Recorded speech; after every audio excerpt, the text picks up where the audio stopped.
Welcome to Movie Friends. We're your hosts, Seth and Michelle. And today we're talking about Mad Max 2, The Road Warrior from 1981. Directed by George Miller.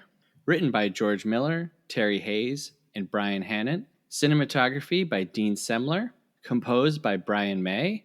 Costume design by Norma Morrico. Starring Mel Gibson, Bruce Spence, Emil Minty, Michael Preston, Virginia Hay, and Vernon Wells. Michelle, how are you? What's up, Seth? How you doing? I'm doing pretty good. I like your shirt. Looks like you came to a very nice event tonight.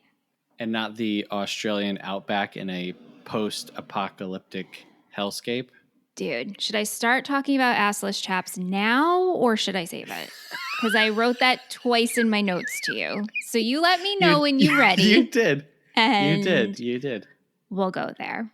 We here at Movie Friends, we have not broken down society yet. So we do still have an order of business. So before we jump into the chaps...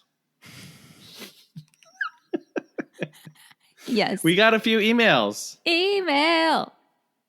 One, we got... This is so weird. Like, taking the break and stuff, everything is all like a little staggered. Yeah. But we got an email... We got a voice memo from Jamila. And I had said during our Back to the Future episode that The Power of Love by Huey Lewis and the News is like corny or cheesy. Not that it's bad, but it's corny. And I got pushback on that from multiple people. Because you're by yourself on that thought. Well, I don't know if I'm by myself on that. Did you get any support? No. So you're by yourself. So supporters who know that this song is cheesy, please let me know. But it's funny that you mentioned being by yourself because Jamila has a guest on this voice message. So let's listen to that. You don't know the word.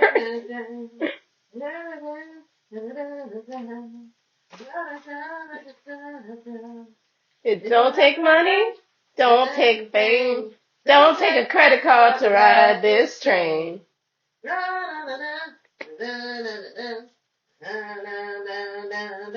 It's the power of love. The power of love. Thank you, Jamila and Jamila's mom. Wow. Okay, so for a second, I thought you were going to be like, it's Zach. Well, hold your hats. Oh, my God. I just want to say, as much as I appreciated that rendition and voice message, that song is still corny. Anyway, moving along. It was great, Jamila and Mom. Yes. We got a survey back. That's right, listeners. Did you know that on our website, if you go to our website, moviefriendspodcast.com, right at the top, there's a button that says, take our survey. Uh-huh. Tell us more, Seth. And if you press it, you can take a survey about our show, and it helps us kind of understand what people are responding to and not liking and liking. And, you know, this show is very much involved with our listeners, and we want to do what you want to hear us. We put out a lot of stuff each week, and we kind of just want to know like what's landing and what isn't. Right. So it would be cool to know. So if you want to take this survey, we would love it. We'd appreciate it. You can enter it anonymously, or you can put your name. You don't have to answer every field. It's totally no pressure. I will never know who you are. Well, we could chase IP addresses and stuff. Unless you're like Zach. And Zach sent us a survey, maybe. What? So if you haven't been listening, we have this guy that I have dubbed Secret Zach. And the way that he filled the survey out, I'm still not convinced it's not Newman, because he said that he wants... there's a field in there that says, like, what do you want to see us do in the future? And he said a Movies for Days collab, which is Newman's podcast. And then when there's a field that says something like, what do you want to see more of? He said more Newman input. So anyway, dude, the plot this is goes, thickening, like folks. I said, Zach is being held captive by Newman. Yeah. Wow. It's so random. We've stumbled into a strange conspiracy. This is really weird. It's really weird. Like really weird. But what's not weird is filling out a survey on our website. That's We would love great. it, folks. Please. Thank you. All right, so each episode, before Michelle watches a movie for the first time, she records her thoughts. And so you had a little history with Mad Max, which we're going to hear about right now.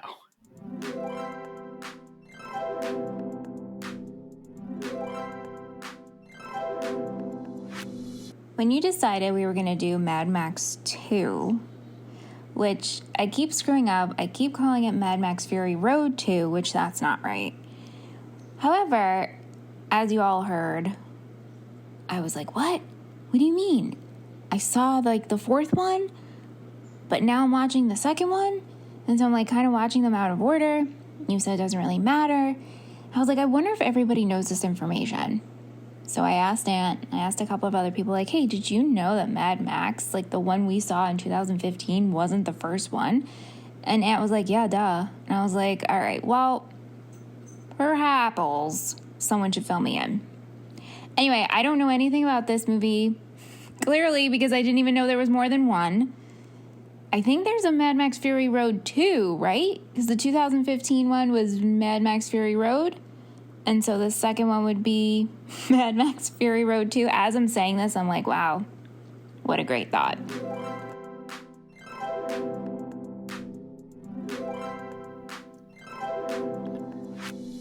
Okay, so right, correct. This movie is not Fury Road 2, but I think it's important to note that like the timeline of Mad Max isn't the most important thing. Okay. And a lot of people agree like the second one is the best of the trilogy.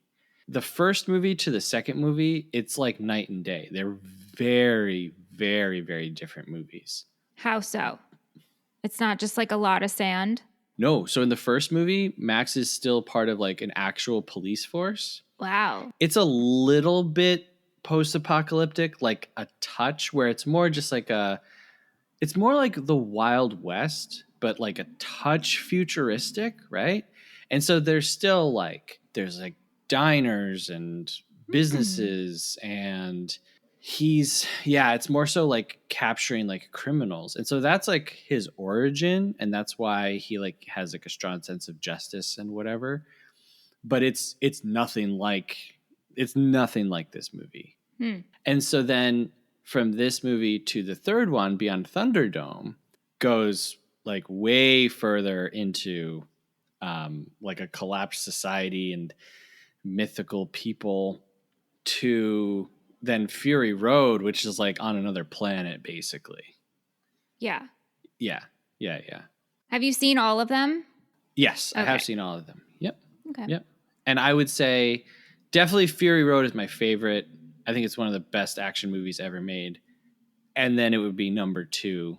When you saw Fury Road in theaters, what did you think? I thought it was great. I mean, we met up with a friend of ours in Portland, Oregon, and she took us around, and then she's like, hey, there's this awesome old theater where you can get food and drinks, and you guys want to go see Mad Max? And we're like, yeah, sure. I mean, honestly, hey, shocker, in 2015, I really wasn't going to the movies as much as I do now. So Sure. I was like, sure. yeah, why not? Like, we're on our honeymoon. We're with our friend. We're in downtown Portland, going to a cool theater. It was super entertaining. You went into it like, why is Max so mad? I mean, in so few words. Yeah. Did you have like an understanding or like an idea of what Mad Max was like Nope. prior to that? No, I just remember my friend being like, I think she saw this movie twice, and she's like, it's so good. And we're like, okay. So yeah, especially in movie theaters. Yeah.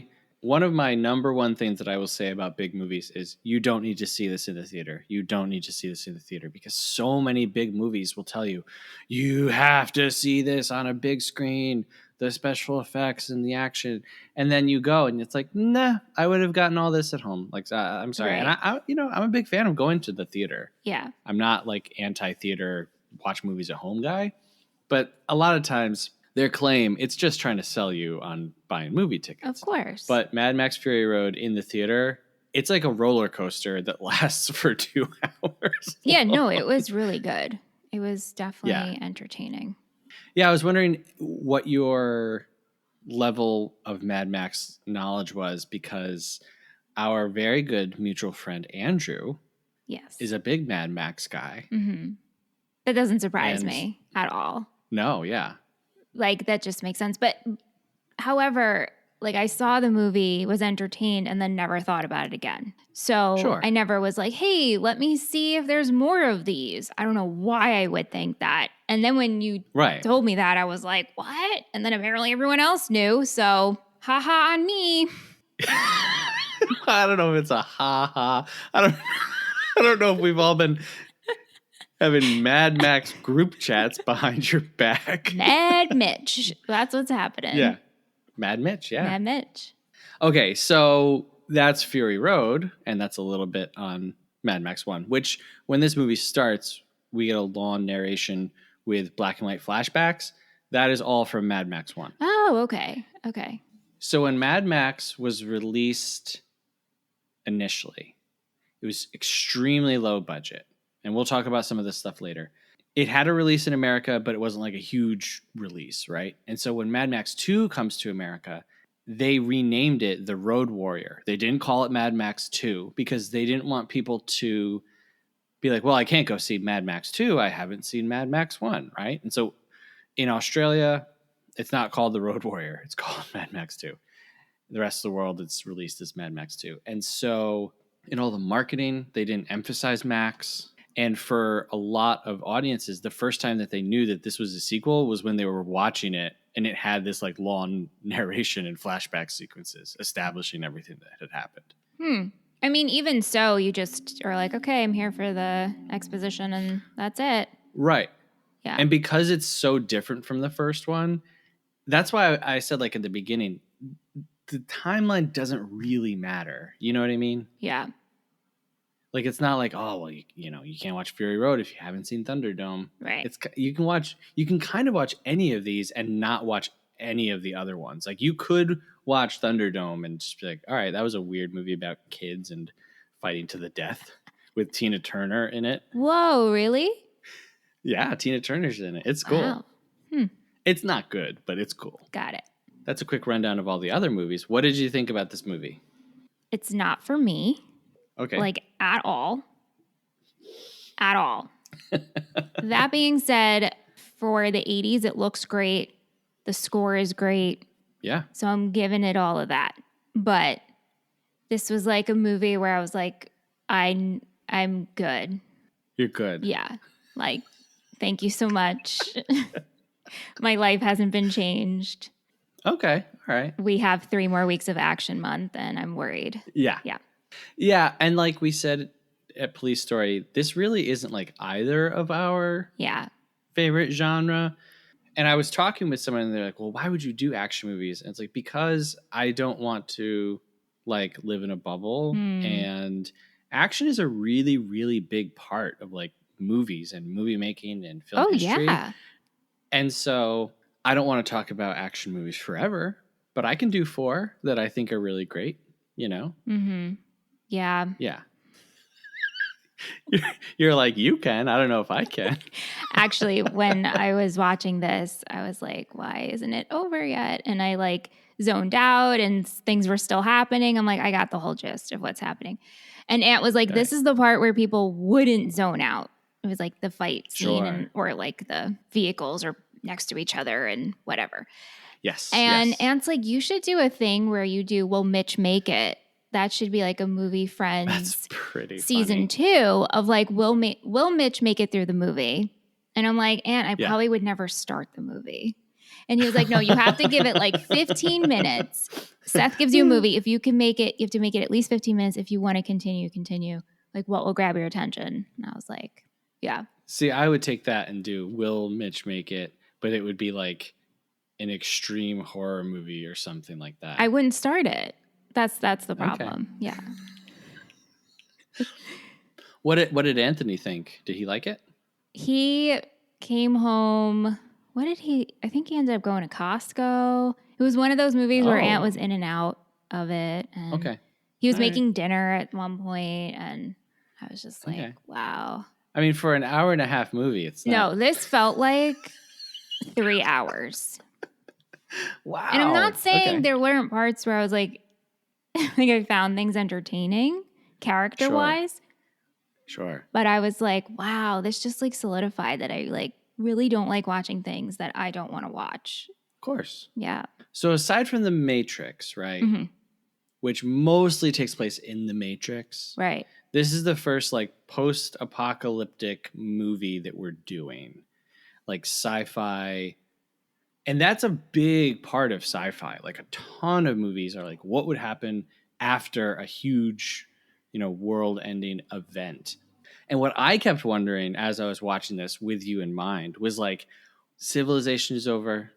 We've got the bandits and we've got the gasoline people all wearing white football padding. What are you doing in this situation? I'm probably dead. Like, who are we kidding? There's no use for me in a post-apocalyptic Well, I mean, I would be dead world. too. Sure. I would be dead too. But would you be like, I'll be the flamethrower guy, or I'll be the mechanic guy, or? It's a really good question. No, I wondered that too, like what my role would be. And it was just like taking it all in. And for some reason, it was like more struck with the fashion. Sure. Assless chaps, all the leather, Yes. like it's so hot. Like how is Yes. this functional clothing? I mean, we said this in the Matrix, like jumping in the air and doing kicks. Like this isn't functional, right?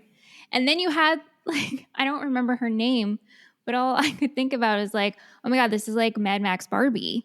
What was her name? The cute girl with the little ponytail. She was adorable. With like the top, like I called it the Cindy Lou Who hair.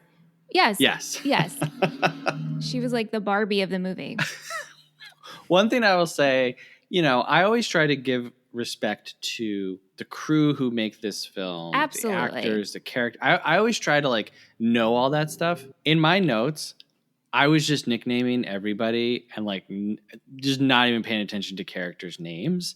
So in my notes, she was Who from Whoville girl. There was Mohawk guy, gyrocopter guy. Well, that's his name. If you look up their character, like they have feral kid, like a literal feral kid, So truly, your names make sense, Yeah. Lord Humongous was an easy one because that's already kind of like a ridiculous nickname. Right. And then you have Max.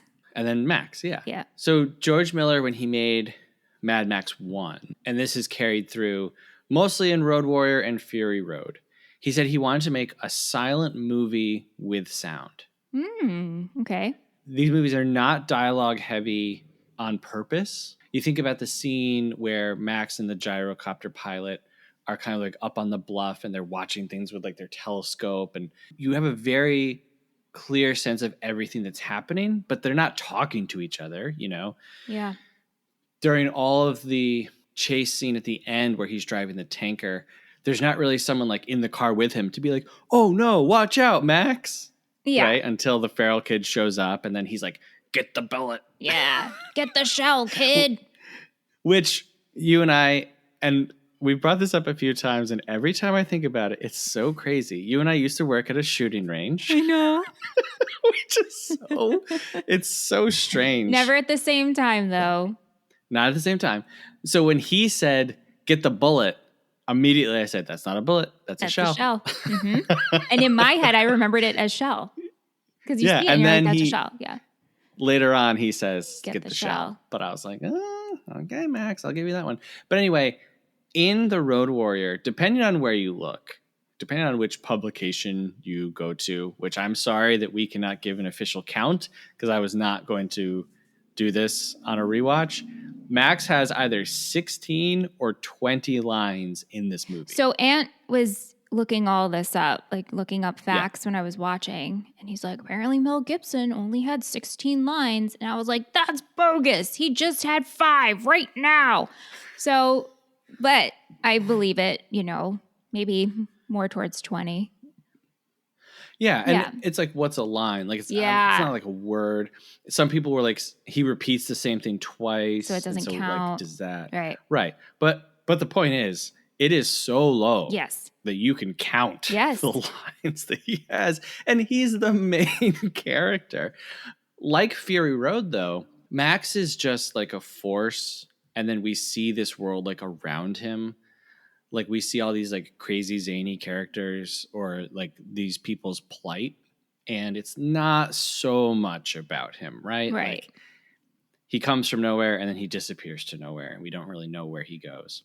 We might look at this and say like, well, that's a really big weakness of the movie, but it's just not what Miller set out to do, right? So I found this quote from him. George Miller was a doctor, and like he was finishing up medical school when he was like, actually, I want to make movies.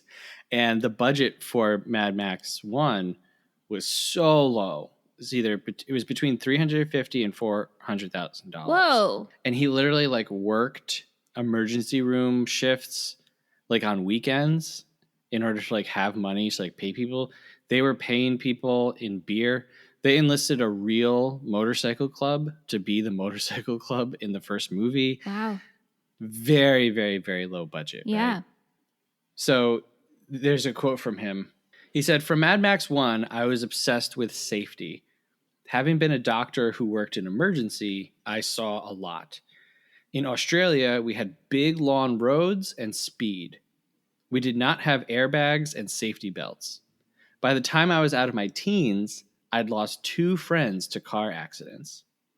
On the other hand, I just love action movies. For me, the most universal language and the purest syntax of cinema is in the action movies." Yeah. And so this is the guy who births the Mad Max movie series, which a lot of people consider one of the best, action series of all time. And on the one hand, the movies are so insane in the stunts that they do, the practical stunts, right? In this movie, towards the end, you have people just jumping from a speeding car onto this tanker. No nets, no nothing, dude. Yeah. Crashes. And this is like a doctor who is directing this stuff. And so he says, he's like, I'm obsessed with safety. He experienced himself, driving incredibly fast cars. Another person said, I think it was the co-writer of the first movie, said what gun culture is in America is car culture in Australia. Ooh, interesting. Yeah. And so I guess they're just very into driving. I read some old like archived articles from like the 70s, right? Another inspiration for this series was there was a gas shortage in 1973, worldwide gas shortage. And the countries that were affected the most, United States, Canada, Australia. And the Australia one lasted for like a very short time, like a couple of days, because they produce a lot of their own gas, which we see here in Mad Max 2. Mm-hmm. Guzzoline. Mm-hmm. Guzzoline. But it got them thinking of like, okay, what would happen if this like continued and you had just suddenly like no gas and no energy and like no infrastructure, right? So it's really interesting to me that the guy making these movies isn't just like a madman. He's a doctor. Yeah. And he knew like the risk of like having people do these stunts. Yeah. And like, again, I don't think these are bad movies. Well, I can't speak for all of them. I don't think this is a bad movie at all. I just think I am the wrong audience for this movie because it's not what I would go to. But I think for what it's trying to do, it's great. And even again, like it looks so good for 2023 watching. I'm like, oh my, this is great. And you mentioned a few times the costumes. I think all the costumes are great. They're definitely silly. Very silly. There's an air of this. It's a little silly. Can we talk about assless chaps yet? Or go ahead. Okay. Go ahead. What are your thoughts on them? Are they functional? Aren't you burning your cheeks on the motorcycle? Like, honestly, this doesn't seem like the right clothing to be wearing. Sure. I think normally people would have pants on in addition to those. Mm-hmm. Yeah. Mm-hmm. Well. And so. Yeah. Yeah, it doesn't seem functional to just be wearing like out in the desert, like all this leather. But then when you see them like jumping from car to car, it's like, all right, that's kind of your only protection. So I guess I can see it. Really? But your butt cheeks are out. Like they're going to get burned. They're going to get grabbed. Who's going to be grabbing you? Hey, listen, if there's a butt cheek flying and I'm fighting you, probably going to poke you in the cheek. Okay, I guess that's a place you could go to. Sure. Your peach is out. I'm poking it. In this world. Just so that's who you would be in the post-apocalyptic I think wasteland. I'd be the peach poker. Watch out. Yeah. With my boomerang, maybe. Okay, so I don't know if you have more on chaps. No, or I not, think that's it. They might come up later. I can't guarantee it will. Let's talk about the boomerang. When you were a kid, did you want a boomerang that worked? My mom bought me a boomerang. I don't remember where from. She traveled somewhere. It wasn't Australia, but I did get a boomerang, and I could never figure out how to work it. So you would just throw it, and it would go like straight down into the grass, you know? Right. Yeah. We got our hands on a boomerang at one point. You got your hands on one? Wow, the rarity of a boomerang. Yeah, well, a boomerang that works, you know? Yeah. So, you know, when you're a kid, you get like those little ball paddle things. Mm-hmm. Yeah. And then you get like fake teeth. And then you get like a crappy boomerang. Like there's all those like... The evolution of the toy play you just gave, I can understand the ball and paddle. And then fake teeth? Yeah, you know, like the little vampire I know what teeth. you're talking about. It's just like, I don't know if the next step from paddle and ball is fake teeth and then boomerang. Well, I just mean like crap toys. Like in the realm of like garbage kid toys. Got it. Yeah, that's where I was going. Got it. Sidebar, this has nothing to do with anything. But do you like a Chinese finger trap? Okay. Do you know... We have a bag of like 200 of them because Ant and the Thursday crew bought them. I don't know why they bought them. I just found them the other day. It's going to be our next party favor. Everybody gets one. It should be. Yeah. They're great. I guess. Yeah. By the way, if the name of that toy is offensive and I don't know it, please forgive me. Yeah. I am but a child of the 90s, and that's what we called them. Yeah, that's right. But we have a whole bag of them. Maybe we should send our movie friends them. If you want a finger trap, send us an email, moviefriendspodcast@gmail.com, and put the subject line, Trap Me Up. Trap me up, and then you'll just get it in the mail. No note. Be real weird. Yeah. Not even an envelope. It will just be sitting in your post box. Anyway, so to me as a kid, there were things that seemed just like so cool, and also like they were big. Like, I don't know how to explain this. They were just they loomed large on the horizon of my consciousness as a child. One of those things was a boomerang. The other thing was quicksand. Another one of those things would be an uppercut. Like throwing an uppercut? Yeah, you know, like yes, there's punching, I used to but then there's the uppercut. Yeah, kickboxing. Like around and then yeah. Yep. So to me, like, you had to know how to throw an uppercut. You had to look out for an uppercut. You know, this comes from like playing like Street Fighter. Sure. And then like you get hit with an uppercut, you're going down. You're done. And then also the quicksand in any Mario game was just so anxiety ridden. And the last one was poachers. Poachers? Yeah, poachers. Animal poachers. Uh-huh. Like, to me as a kid, the bad guy in so many like movies and stuff was like a poacher. Yeah. Okay. Got it. And so I thought that was like a job, which I guess it is. Yeah, right. You know, for some people. Yeah. But I just thought it was like a much bigger part of life. Like, I would one day run into poachers. Maybe I'd have to like punch them with an uppercut and then jump over some quicksand and hit them with a boomerang. That was like the world that I thought I was walking into. Wow. So not you? No. Nope. Definitely not. Okay. All right. Well, Boomerang Feral Child, who, by the way, is not a girl. I didn't think they were a girl. Oh, I did. Really? Yeah, the entire time I watched the movie, yeah. No, didn't get that vibe at all. Okay. Yeah. Lives in the dirt, lives in the tunnels. Yeah. They gave like Bam Bam meets Joe Dirt. That was who that feral kid was. I was like, oh, this is Bam Bam. Yes. Yeah. So what did you think about, I mean, feral kid? Was it like, oh, annoying kid sidekick? Or were you like, yeah, this kid's cool, chopping off fingers? No, I didn't think the kid was annoying at all. In fact, I was very entertained with their love for a hurdy-gurdy, which I had no idea that's what it was called. Yes. A hurdy-gurdy. Yes. Is this known? Yeah. Is this known that's what it's called? I don't know that it's known that that's what it's called. No. Okay. Well, I thought it was very sweet, that feral kid. Also, afterwards, looking it up and the fact that the kid is called Feral Kid and that he's the narrator of the story. It's like, Yeah. okay. The leader of the northern tribe. Sure. Hurdy-gurdy. Yeah. I have a hurdy-gurdy. You would. That doesn't surprise me do. at all. Do you want to guess what it is? You mean what song? Wait. Give me 5 seconds. Hold on. Wait. This will be 1, worth it. 2, 3, 4. I'm not going to count anymore.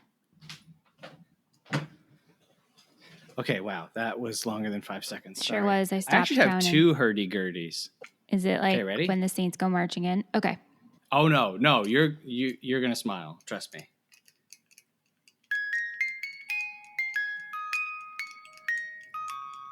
Oh, that's cute. Where'd you get that? It's Totoro. I know. Wait, hold it up. Let me see it. Oh, okay. Oh, that's so sweet. Yeah, that's the inner workings of the hurdy-gurdy. Where'd you get it? Oh, I have no idea. Oh, Okay, here's hurdy-gurdy number 2. yes. When you wish upon a star. Yes. The greatest Disney song ever that it turns out it only lasts like a minute in the original movie. Yeah. Pinocchio is a strange one. You do not want to get me started on classic Disney films. Oh, yeah. I will be sitting in your Mad Max 2 seat. Well, I'm like, this cartoon has never I'm not triggered ended by Mad Max. I am triggered by Pinocchio. Yeah. Snow White is okay. Cinderella. But just no. Please don't even show me Cinderella. I don't even Wow. want to see it. Sleeping Beauty, almost all of them are just like painful to me. Fantasia's okay because I can just turn it off and I know I'm not finishing a story. Can we move on? Anyway. Thank you. Hurdy-gurdies. Hurdy-gurdy. Hey, if you got a hurdy-gurdy, let us know. Yeah. I guess we should have said what it is. It's a little music box that you spin around. And I think they probably And the one caught that on. Max finds is Happy Birthday. Yep. Right? Yeah. Okay. I also want to ask you about Gyrocopter Guy. What did you think about him? I don't even know. So tall. So goofy. Very tall. Love the very pink, yellow. Love the pink sneakers. Big fan of those. Uh-huh. Yeah, he was a delight. When we meet him, he just like pops out of the sand. Right, like very animated. And like, how long have you been there? Right. Yeah, just so like random. I mean, it's effective. He gets the jump on Max. Absolutely. The whole time I was like, is this guy a good guy? I know. Is he a bad guy? Is he middle of the road? And he ends up being a good guy. He's a good guy. I had a feeling he was a good guy. Yeah. Yeah. I will say 2 things on Gyrocopter Captain. Pilot, whatever we're calling him. Gyro Captain. Yeah. Understandably so. His teeth are gnarly. Sure. And he is just breathing right in Max's face. Yeah. Talking just straight into his face this whole movie. And I'm like, bro, back up. Like, we have the entire desert here. Take 2 steps back. Yeah, but when you're making plans, you gotta talk close. Plus, I'm sure everybody smells in this world. Look, Max is chowing down on dog food in this movie. Yeah. Like, when he's opening the can, I thought, oh, he's going to feed dog. Mm-hmm. You know, his dog. Yep. Dog, feral kid, Max, gyrocopter. And I was like, oh, cool. He's going to feed the dog. And then he eats half the can himself. And he is loving it. Listen, this is what you have to live on, right? Like, these are the stakes. What else are they going to eat? I guess so. Each other? I don't know. See, that's what I'm saying. I would be dead. Right. Yeah. Bye. So you're a big animal person. Yes, I am. Have you ever, and this is, no, hey. I don't know where you're going with this. This is making me nervous. I get it, okay? Have you ever eaten just like a little snippet of like cat food or? No, actually, truth be told, I haven't. My sister, though, when she was a little, ate cat food. Ooh. Dry food. It was like on the floor in a bowl, and she like took a kiblet or two. Yeah. Oh. I know. Kids, though. She was so young. Right. But I never did that. No. Yeah, I didn't either. We had a cat growing up, and then we had 2 dogs later in life. I met one of your dogs. Like Texas. Yeah, Texas. Yeah. Do you know that our 3rd most listened to state in this country is Texas? Is it true? Yeah, it's true. Wow. Hi, Texas. So, hi, shout out to Texas. I have another question about gyrocopter guy. Why do we not all just fly gyrocopters? This movie was made in 1981? Yeah. Why do we not all just... Like, people are talking about flying cars. This dude's flying around in the desert. I know. Why are we not flying around to go get a bagel? Like, I'm just going to hop in my gyrocopter. Do you know what I'm saying? Yeah, dude, I totally do. I don't know. It just doesn't seem functional for us, I guess. He was making it work. Well, yeah, but like a lot of things in this world I'm not questioning. I'm just accepting. Yeah, okay, that's true. Except for the assless chaps. Right. Would you do it? Like if this was normal, like would you fly around in that? Yeah, I think I would. Are heights something that like bothers you? Not really. Not really. But I do get weird. Like I'm okay in a plane, but if we're like hiking and there's like a cliff, like I'm always afraid I'm gonna like trip or something. Don't bring me near that cliff. That makes me a little queasy. Yeah, I can't even eat a Cliff Bar. That was so bad. So bad.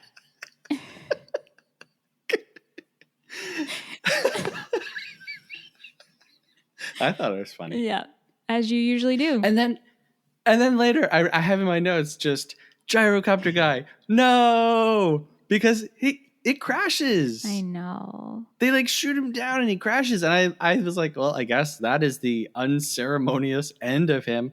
Nope. Apparently, a person can survive falling out of the sky in basically a golf cart. Well, you're just landing on sand, right? I guess so, but Earth's cushion.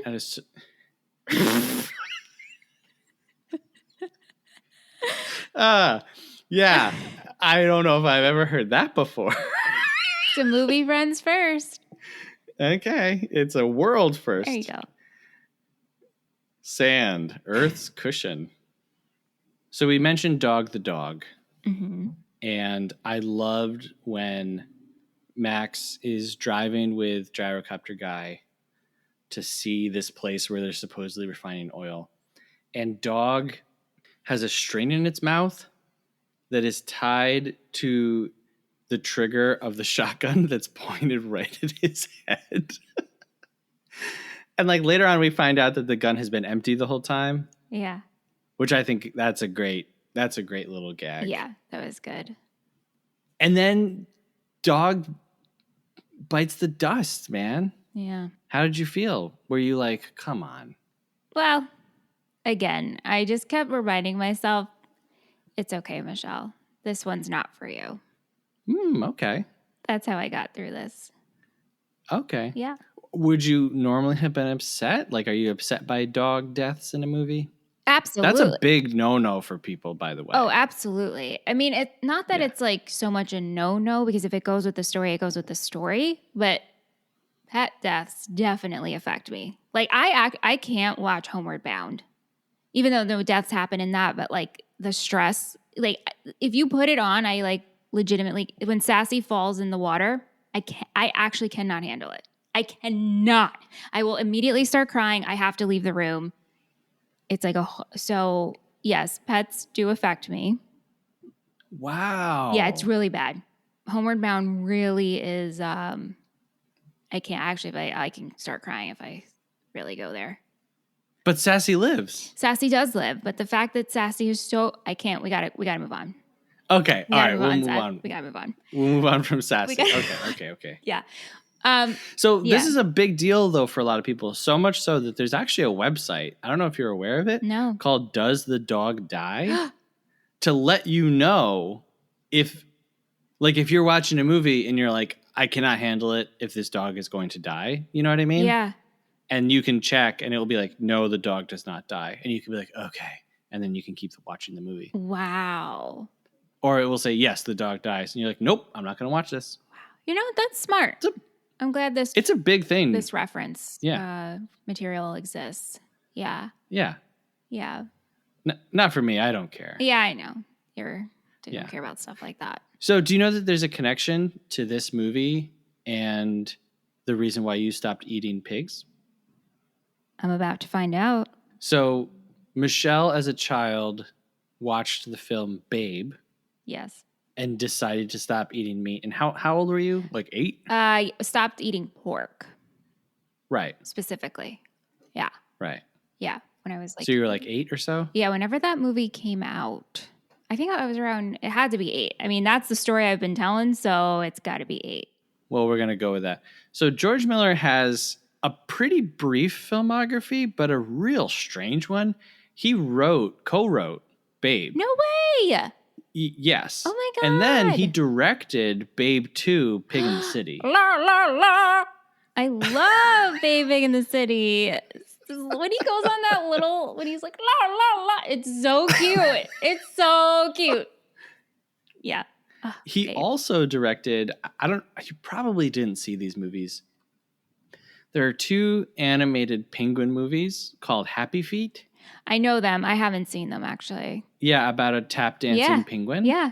Yeah. He directed both of those. Wow. Yes. Wow. And then Mad Max Fury Road again. It's so wild. Yeah, he did like The Witches of Eastwick. Look up his filmography. It's like I said, it's not like he's done tons and tons and tons of movies. And when you look at the ones that he's done, it's like, all right, I'm not really seeing a big through line here. It's cool. Very cool. Yeah. So when I was in high school, my girlfriend and I took her younger sister to see the movie Happy Feet because all of the marketing was like, look at this tap dancing penguin and all the penguins sing. And, spoilers for Happy Feet, but he is like shunned from his community because he can't sing. He can only dance. He ends up going on this like big, Forrest Gump-esque quest, and he meets all these crazy characters. He ends up being locked in a zoo where he loses his mind. No. Because he's like imprisoned. It's a very, very like depressing and dark movie. It comes around in the end, but she was like crying because it was very disturbing for a child. Yeah. And at the end of it, she was like, that was not Happy Feet. That was Sad Feet. Yeah, she literally was like, they should have called that Sad Feet. Oh, man. Wow. Yeah, it's pretty wild. So this movie was a lot bloodier and like crazier, but they had to cut a lot of stuff out for ratings. So like I had said at the top, Mad Max 1 made a lot of money off of a $350,000 to $400,000 budget. The official number verified, or I don't want to say, I guess verified by the Guinness Book of World Records is $100 million worldwide. Wow. Until 1999, it held the record for like the most profitable movie ever made. Whoa. Right, because I mean, less than $500,000, you make $100 million. That's crazy. You're just printing money. You know what I mean? Like you've paid for your budget, you've paid for your marketing, you've paid for the popcorn in every theater in America at that point. Wow. Like you're just making a stupid amount of money. What's odd about that number is that it only did 8 million in America and about 5 million in Australia. And so the rest of the world, it's normally, a big chunk of a film's worldwide gross will be America. China is like a huge, huge market now, right? But for a large amount, like almost $90 million of its gross to be just bits here and there. So, like I said, Guinness verified it. Wow. So I'm not going to go against them, but it's very strange, especially considering when Mad Max 2 worldwide only made 36 million. I feel like this math is not mathin'.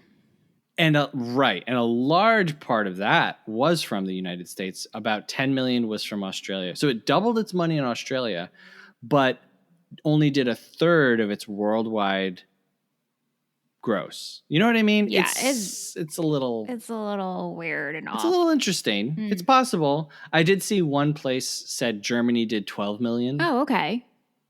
And so, right, you take a Germany, you take a Japan. Japan was a big market for Australian movies. Mm-hmm. It's possible, but when you look at the numbers that number 2 did, it's really, really interesting. Wow. So with $100 million, it's like, well, clearly we're going to make a sequel. But George Miller actually didn't set out to make a sequel initially. He went off to make like a rock musical or something like that. And when that didn't really like pan out, he was like, okay, let's do Mad Max 2. And this time around, he had a bigger budget, $4.5 million. At the time that they made it, it was the most expensive movie Australia had ever made. Oh, I believe it. Mad Max 2. Yeah. Even though it doubled its budget, it didn't become the highest grossing Australian movie ever. There was a movie that had come out the same year that made like 500,000 more or something. Wow. Wow. Yeah. So the movie was, it had a bigger budget, and Miller has said about the first one that he was very, I don't want to say annoyed with the process, but it was frustrating because he couldn't do everything he wanted to do. And so with Mad Max 2, he was like, I'm going to do everything that I want to do. I'm going to put everything in there. And then some of those scenes had to get cut for ratings, and it's so tragic. Those versions like no longer exist. Oh, really? Yeah, so there won't be like a director's cut or like. Why not? Where'd they go? They just got rid of it, I guess. But he doesn't even have them? Nope. That's so sad. Isn't that really sad? That's so sad. Yeah. It's always sad to me when parts of movies are gone. Even if it's a movie I don't really care about. Yeah. It's just like. Yeah, because it's your art and now, and your vision. Yeah. And again, it was like, he was like, this is what I want for this movie. Like, this is. Yeah. So ratings, I think we've talked about ratings a little bit here and there. I feel like, I have kids, and so I think ratings are good. But as far as censorship goes, I think you should be able to put pretty much anything out there and just tell people what's in it. Yeah. If they don't want to see it, they don't have to see it. Yeah, but the viewers decide. Right. Let people decide for themselves. And, if you have to say only people who are over 30 can watch this, all right, well, then let them do it. Who cares? Yeah. So Miller said about Mad Max 2, he wanted to make a movie about the hero's journey, but the part where the hero is like tired and kind of like not into it. So this movie is very reminiscent of Westerns, right? And a lot of people point to Sergio Leone's Fistful of Dollars, but Fistful of Dollars was basically a remake of Akira Kurosawa's Yojimbo. That movie influenced a lot of Westerns that would come after it. This movie is very much a Western, right? Dude rolls into town, townspeople are in trouble, he helps the townspeople, he leaves town. But I love Max in this movie. We didn't really talk about Max, we talked about everybody else, but well, what do you think about Max? I think he was fine. I mean, he just needed his gasoline. Make the deal. Let's go. That's it. Would you have let Max drive the tanker with one eye? Probably. I think so. To me, he came off like, I'm not going to BS you. You can trust me. Yeah. Yeah. I love that Max doesn't want, he doesn't see them as like an opportunity. No. Like, oh, I'm going to go with you. you know? No. And he doesn't even really want to like necessarily help them. Right. He just wants to be by himself and Yeah, like fend for kind of himself. disappear. Yeah. And then one thing that we should mention, which whenever something like this comes up, we always say, yeah, not that we don't care, but it's like we're talking about the movies. Mel Gibson is obviously like a bad person. That has been talked about. Yeah. And yeah, I mean, yeah, he's on record saying really horrific racist stuff. Yeah.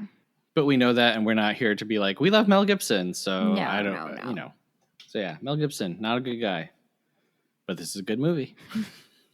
So in 1999, Entertainment Weekly put this as the 93rd best movie ever made. Wow. And then in 2013, they upped it to the number 41 best movie ever made. Wow. How does that compute in your brain? It's still computing. Because to me, as someone who really appreciates this movie for what it is, that is crazy to me. Well, again, that just makes me like solidify how I feel of this is just not my genre. So it's really hard for me to judge it against something else. So sure. Yeah. Like I said, it looks great. Music's great. Story's good. So in 2011, Empire magazine listed Wes, and he's the guy with like the mohawk. Yeah. Who does like the crazy flip. Yeah. Yeah. Towards the end of the movie that comes out of nowhere. They listed him as the greatest movie henchman of all time. I mean, so we didn't talk about the bad guys really, like Lord Humongous. How did you feel about Lord Humongous? Again, I just wasn't taken much seriously, you know? Right. It's like, sure. I liked that, you know, he's this dude, he's showing up in this mask.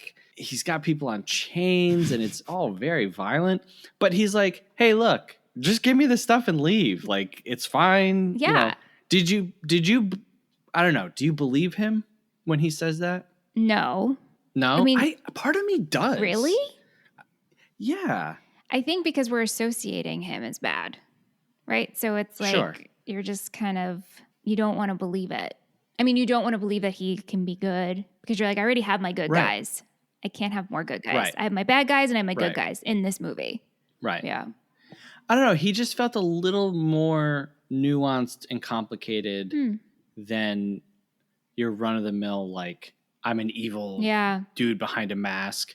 And I might just be incredibly naive. And I know that there are probably people like listening to this screaming, like, what is wrong with you? No. Why would you believe Lord Humongous? But I don't know. I kind of was like, man, maybe, maybe. I don't know. Yeah. So this movie was made for $4.5 million, makes $36 million. It's got 95 on Rotten Tomatoes, 3.9 on Letterboxd, 77 on Metacritic. Roger Ebert gave it 3.5 out of 4. Wow. Yeah. And again, like, I'm surprised by all of that as someone who likes this movie. Yeah, I don't know. Yeah. Wow. You know, the life of a movie critic, I don't know how they do it and not feel some sort of bias. Sure. Like, how could you be open to all of the movies? You know, like, there's got to be one genre that's your favorite. So, like, do you know what I'm saying? And so, yeah. I think honesty. Yeah, right. Like, is a big part of it. Sure.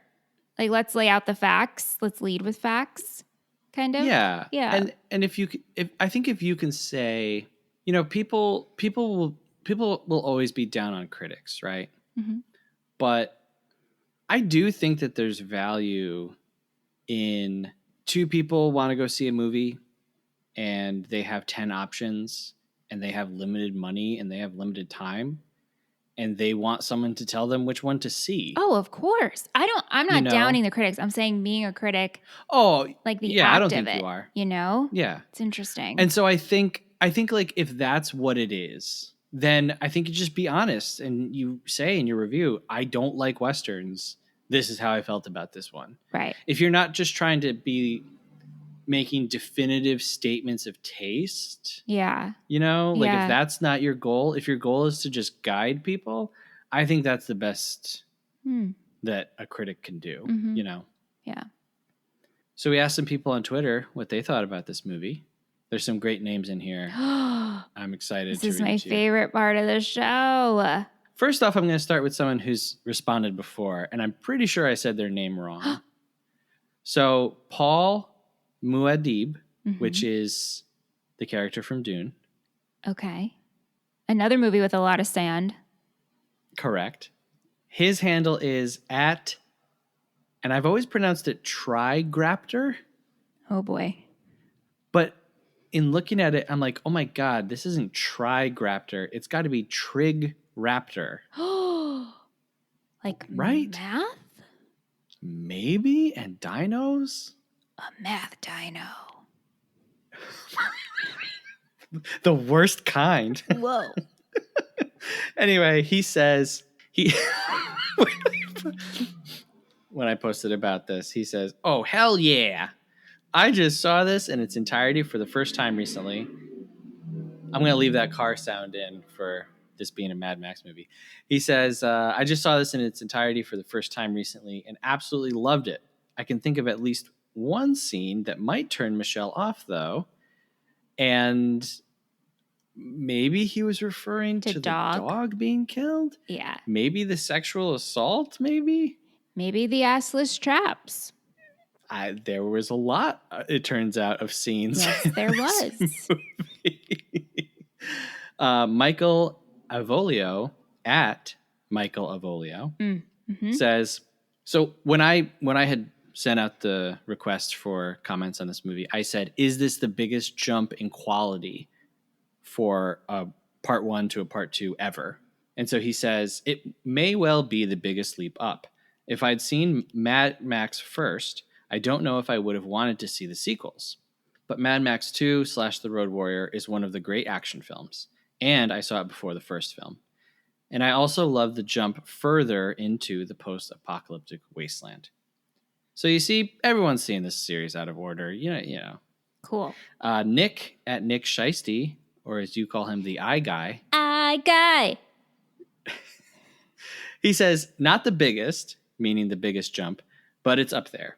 But that says more about the original Mad Max than it does about Road Warrior. Meaning, not that Mad Max 2 is so great, it's just that maybe Mad Max 1 sucks. Wasn't. Got it. Yeah.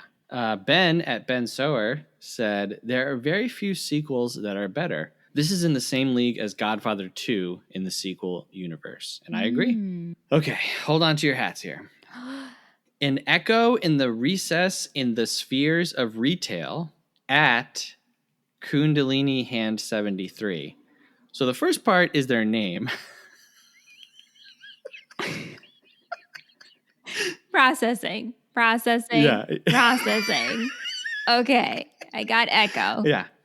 Yeah. So we'll just call him Echo. Mr. Echo. Said Fury Road. Yeah. Says Fury Road is overrated. And The Road Warrior is not only the best Mad Max movie, but one of the best movies ever. Whoa, Mr. Echo. Sarah, at Silly Smiley. Oh my God. So cute, you. Silly Smiley. I like that one. And Smiley is spelled Smillie. Smiley. Or Smiley. Yeah. Said, I just saw this for the first time. It's amazing. Wow. A lot of people watching for the first time. Like me. Just like you. Just like me. Tar's best friend, at Axe Not Zach. Another Zach. But not Zach. Said, the best one by a lot. Oh, okay. Wow. By a lot. And Swiss Duck, get ready for this one. No. At Ducky Swiss. No! Genius. Let's just reverse it. I don't know. Let's just reverse it. Ducky Swiss. Ducky Swiss. Love it. Well, it's not like they're Swissy duck. Wait, say that again. I thought it was. Okay, so the name is Swiss Duck. Swiss Duck. And then the handle is Ducky Swiss. Right. Okay. Yeah, it's great. I love it. It's pretty great. Says, I've only seen like 10 minutes of this, but I remember the weirdo helicopter dude, so I already know it's great. It's a good way to judge it. Yeah. So, having seen Fury Road in this one, which one do you prefer?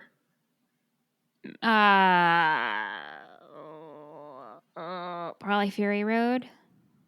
Yeah, me too. I mean, Yeah. It's been so long, honestly. I don't really remember it. I just remember being like, yeah, this is good. yeah. They do tons and tons of practical stuff in that one too. Yeah. I mean, I'm not going to be like, oh, this one's better. This one does feel a little scarier in the practical stuff. Yeah. Yeah. Because it's like technology is just all around technology is not as advanced in 1981. Right. So, yeah. So those are some people that we know on the internet. Now we're going to go to a segment of the show where we read reviews from people that we don't know. It's called Half Star, 3 Star, 5 Star.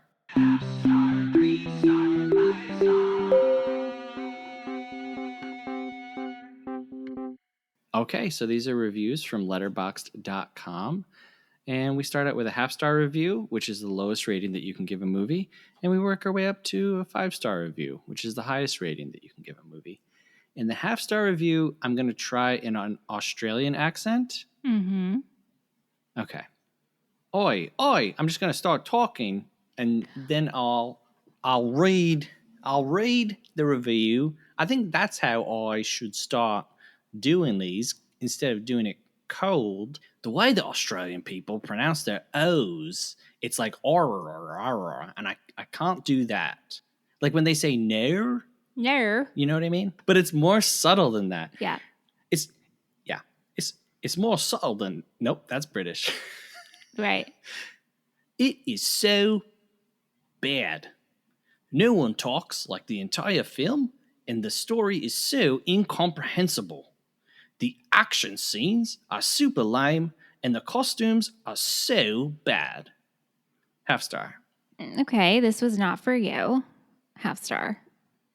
Correct. Yeah. No one talks the entire film. You don't need That's it. It's an the action point. movie. You don't need Right. it. Well, that's the point. Like I said, Right. like he wanted to do like Buster Keaton and like no talking. We You get didn't need it. talking We get in those sequences to be thrilled, and that's what he wanted to do yeah. here. Like no, you don't need talkie in this movie. The costumes are so bad. That one I agree with, but it's like that's the point, Also, I don't know like if it's anyone's saying, like, post-apocalyptic. Like what else are we wearing? We don't know. right. Yeah. Leather. The hair in this Assless was pretty chaps. cool. Yeah. Yes. All right. 3 stars says, this is such a bizarre and unique film, which makes it difficult to watch at times because it's paced and structured in such an unusual way, but also strangely engrossing. The world is so strange and inscrutable, but also a very basic barbarians versus civilization tale. The costumes are awesome. I'll never get tired of the weird gimp suits and leather outfits. And of course, the action is unique and super enjoyable. It borders on feeling like an exploitation film and almost doesn't need a narrative. 3 stars. I like that. And I agree. Yeah. If you go back and look at a lot of what's considered like exploitation action movies from the late 70s, not so much the early 80s, this does fit into that, but it goes way, way high above that. And then 5-star review says, rewatched as part of a Mad Max quadrilogy screening. Ugh. So I can't imagine watching all 4 at once. Oh my God. Your head would be spinning by the end. A masterpiece. This is the movie that always makes me the most excited about the possibilities of low-budget filmmaking. 100% agreed there. Strong creative decisions and smart scale decisions can result in a masterpiece like this. A movie that never feels small, even though the budget is limited. And that's true. We have like one location for the most part in this movie, and it doesn't feel like that. No, it doesn't. Like you go to Gyrocopter Guy's pad, that feels like a spot. The part in the beginning with the overturned truck, that feels like a location. Mm-hmm. But really, we're at like one place the whole movie, and it doesn't feel like a one location movie, Yeah. Okay. Michelle has a rating, which is a schmovie, a movie, or a film. And then we rate the movie 1 through 5. So, Michelle, what do you think? Movie, Okay. 3 stars. Okay. Yeah. It's doing what it's got to do. It's just not for me. Got it. Okay. I also think this is a movie. Okay. And I had this rated as 5 stars. Whoa! Wow! Yes. When I first saw this, I had this rated 5 stars. Because it does what And it I think does. Your whole thing. Yep. Okay. But I think that this might be a movie Friends first. I think that I'm actually going to lower my rating on this on a rewatch. Okay. I still think it's great. It's fantastic. And they're doing things I will never do in my entire life. But I definitely found it a lot less enjoyable watching it the second time around. And I was like pumped to see this. I was like, yeah, Mad Max 2. Wow. One of my favorite action movies. And then on rewatching it, I was like, still great. But I don't think this is a 5-star movie. So I'm going to say 4.5, which is still great. Still great. To me, that's, near perfect. But to me, this dropped just out of perfect zone, Can I tell you that I watched this movie on Monday, and in the same day I watched Romeo and Juliet. Okay. And so you can only imagine how I was feeling. Sure. Yeah. Sure. I was just like, I'm done with movies forever. I hate everything. It's funny because we just came off of like multiple months of you like loving every movie. Yeah, we're back, folks. We're back. You dip into like not movies and it's like, wait a minute, movies are bad now. But it's each individual one. Of course. Yeah. Yeah. Okay. All right. Next week is exciting because we have a special guest that I guess we're going to keep secret. Should we keep it secret or should we not keep it secret? Why don't we keep it secret? Okay. What if it doesn't happen? I guess we'll keep it a secret. Who knows? Yeah. She could fall and break her leg. So maybe don't even say we have a guest. Oh, no? No. Okay. I would just say like what the movie is. And it's up to you. You can do whatever you want. Don't listen to me. I think I'm gonna say we're gonna have there's a special surprise next week. Yeah, that's good. Okay. I like that. Next week, we're jumping forward to the year 2014. We're gonna talk about maybe the hottest action series currently happening. We're gonna talk about John Wick from 2014. Whoa. Okay. Our second Keanu-led feature, which you loved The Matrix. I did. And so I didn't love it. I'm hoping that it was just fun. Yeah. Well, okay. Okay, everybody, keeping score at home. Take out the Michelle loved it column and put that back into it was fun column. Sorry. So it's directed by Chad Stahelski. It's 101 minutes. It's currently streaming on Roku.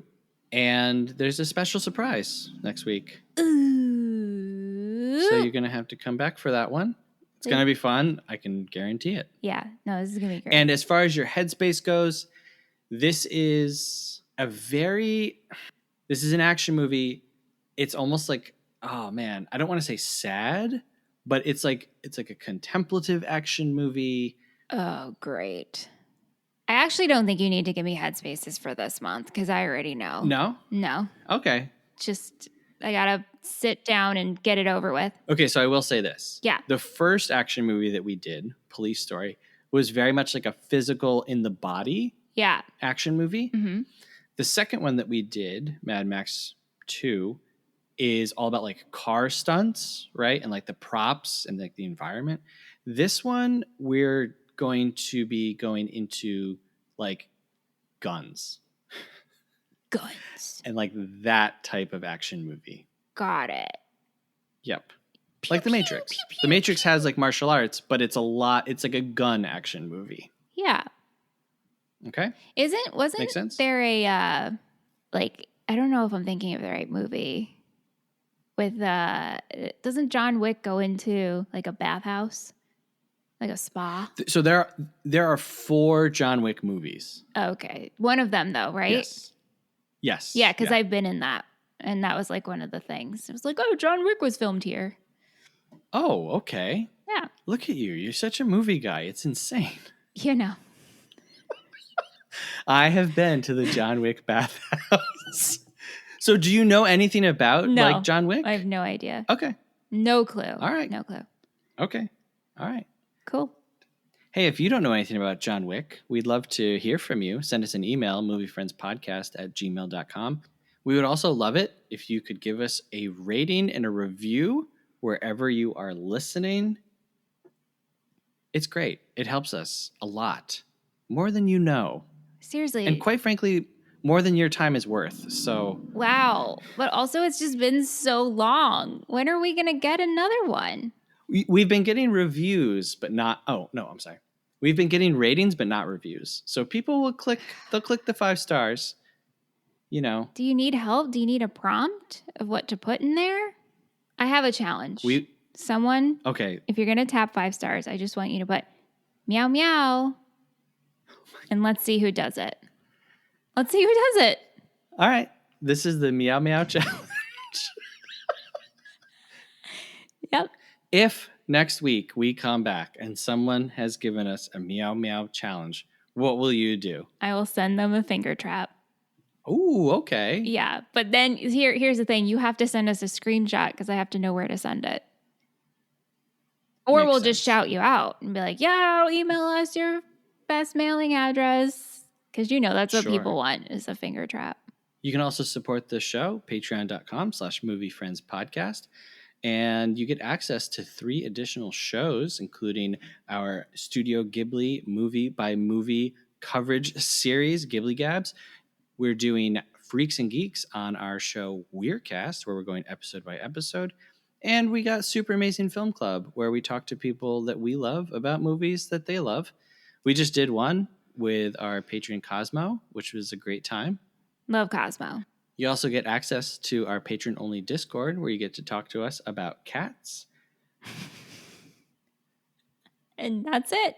Just cats. Yeah. And like I said at the beginning, if you want to go to our website, take the survey. It takes like 3 minutes. And, your input actually means something, and we take all these things very seriously. So if you're like, I want shorter talking, we'll be like, hey, great. That one person asked for it. They're going to get it. That'd be great. Send that. This is your chance. Send that. Yeah. We want no more action movies. That's going to be from Michelle. Anonymous. Rhymes with schmishmel. This is from Meow Meow. Hey, thanks, Michelle. Thanks, Seth. I think we salvaged the wreckage of the apocalypse in this one. We had a good time talking about different stuff, right? We did. We definitely did. Yeah.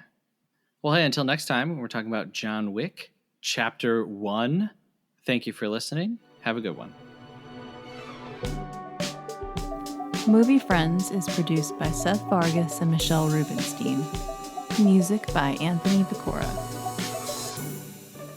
If you like the show, please subscribe and give us a rating. It really helps us find new friends. Thanks!